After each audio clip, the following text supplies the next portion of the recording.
Hi again, another back-to-back lecture. The focus of this one is the Etruscans, and often people think of the Greeks and the Romans, and that's it. But there were also the Etruscans, and they're a very important element of art history. So let's take a look at them. This one should be a lot shorter than ancient Greece. Here we go. Okay, learning objectives. You can save that if you're interested in this people. So mainly Italy, right?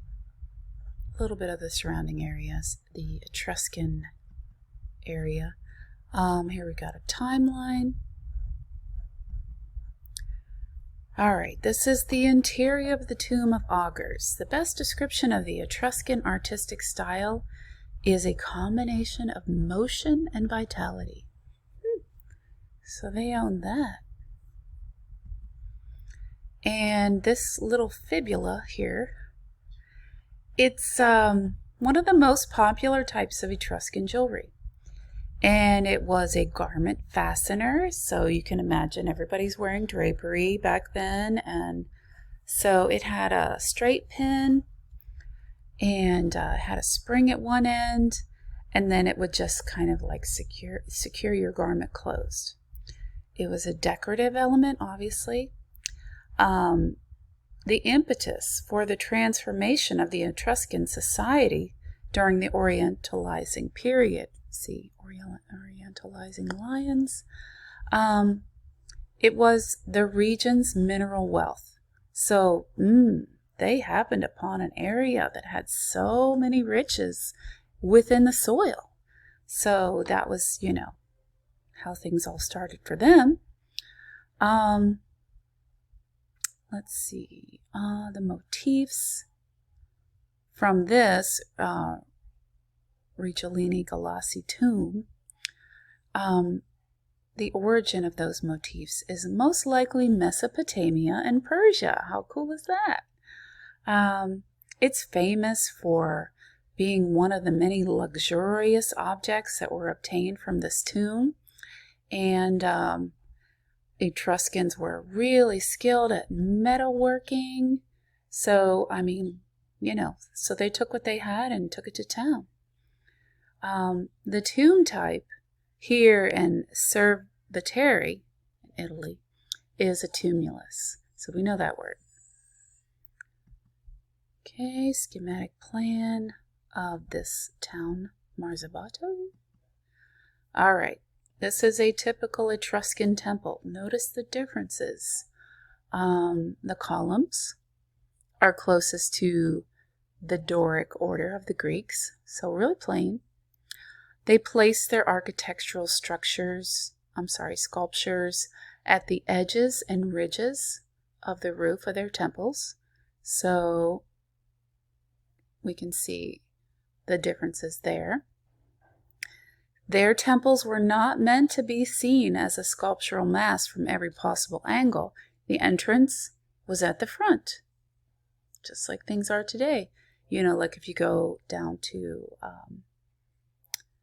Michael's or Walmart or whatever, the back of the building is not so important. Very different than the Greeks. The Greeks, it was meant to be revered from every angle. Okay, the wide overhang that we can see here, it could be used as a place of shelter. So that was kind of like, thoughtful of them to take care of their people like that. They like to use mud brick and wood for their temples. The greatest difference, however, is that the Etruscan temple had 3 cellas. So remember, the cella is where they keep the deity, where you go to worship, rather than just one. Pilaster is the term that art historians use to describe an engaged column. So I guess it's really holding up the building rather than just decorative.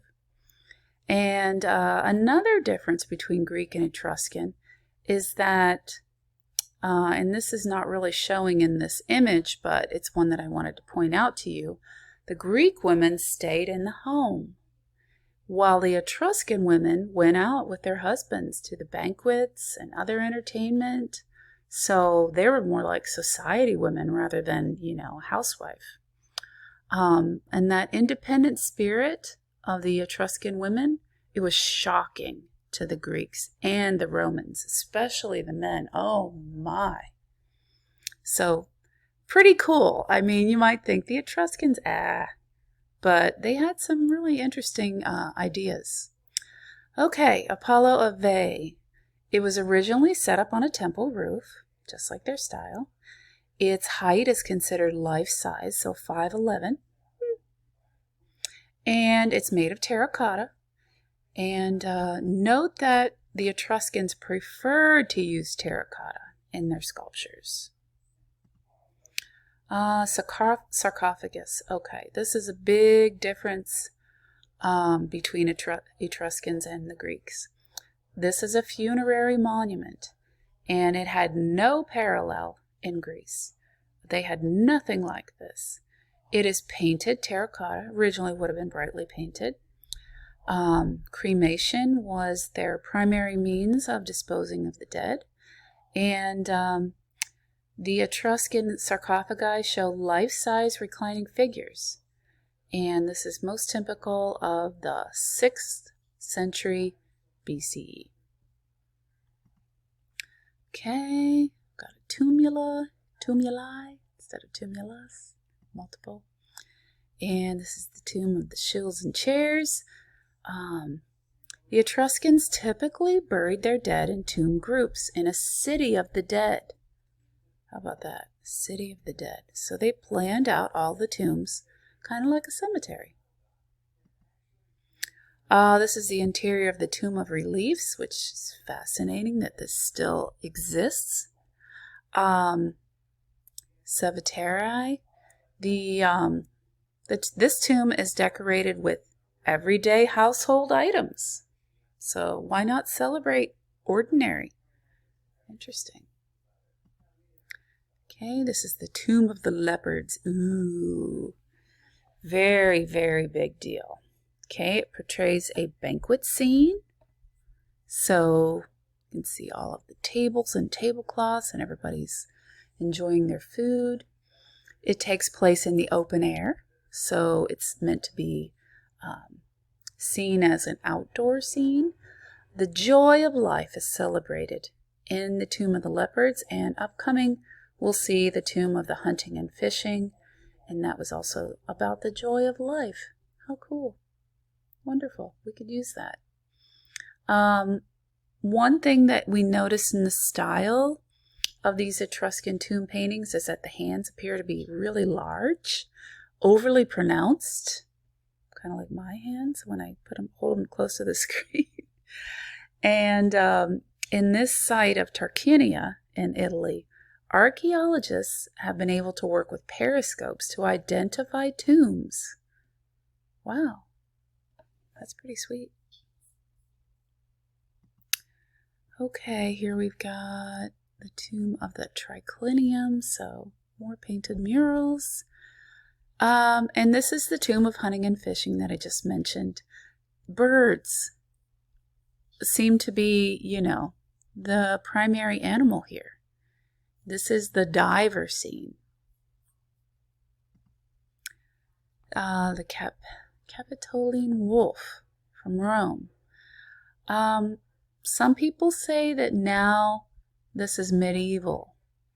So, they go back and forth, but now the current thought is that this is actually medieval. So whenever I see this, I always think Romulus and Remus. So those Roman characters. Chimera of Arezzo. This is a bronze statue. It's now described as a composite creature. Huh. I wonder what it was, part this and part that. Kind of reminds me of like things from the Ice Age. Like, what was the name of that creature? Big tiger. I'll think of it in a minute. You probably know what I'm talking about. The Ficaroni Sista.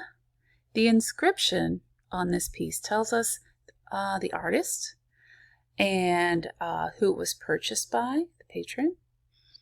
And it displays a mythical scene about the Argonauts. Okay, so if you've ever seen Jason and the Argonauts, pretty cool, pretty interesting. That's from the 60s.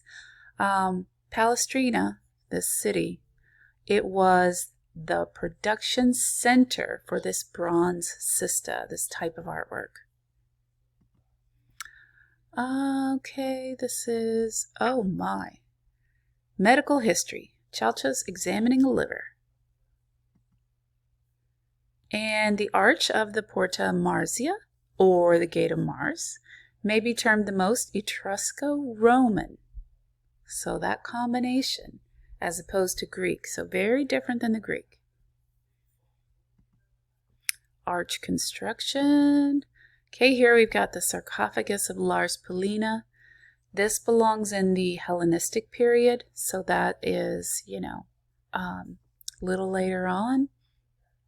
Artists believe that Lars Polyna's expression, so somber, it referenced the decline of the Etruscan fortunes. So they started to run out of those minerals that were making them so rich, the metals. This one is so romantic.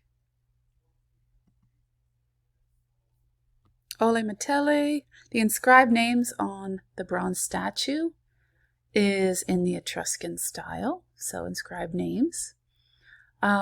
This artwork in particular illustrates how Romanized the Etruscans had become by the 1st century BCE.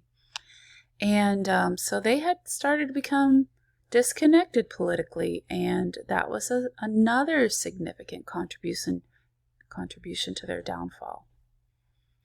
Etruria, in fact, became fully absorbed by Rome in the 1st century. Okay, so here we've got a couple additional facts and some discussion questions, and that's it.